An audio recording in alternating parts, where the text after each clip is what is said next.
तर आज मी तुम्हाला कोणती ट्रिव्हिया नाही सांगणार आहे. आज तुम्हाला सांगणार आहे अशा फिल्मची गोष्ट ज्या फिल्मने मला सिनेमाचं वेड लावलं.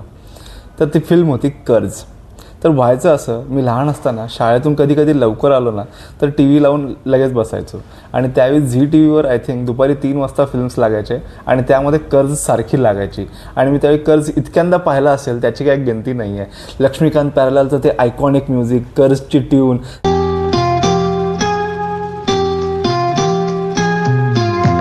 दर्दे दिल दर्दे जिगर, पैसा हो पैसा, ओम शांती ओम, ही सगळी गाणी अक्षरशः तोंड पाठ झाली होती. आणि प्लॉटचं बोलाल तर सिमी गरेवालचं त्या कालीमातेच्या टर्नवर राजकिरणला मारणं, रिबर्थचा अँगल, मग ऋषी कपूरची एंट्री अक्षरशः मजेदार होतं आणि त्या फिल्मचं मला वेड लागलं होतं.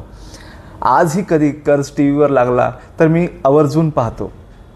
तर तुम्हाला आवडलेली अशी कोणती पहिली फिल्म आहे ज्या फिल्मने तुम्हाला सिनेमाचं वेड लावलं ते कमेंट करून सांगा.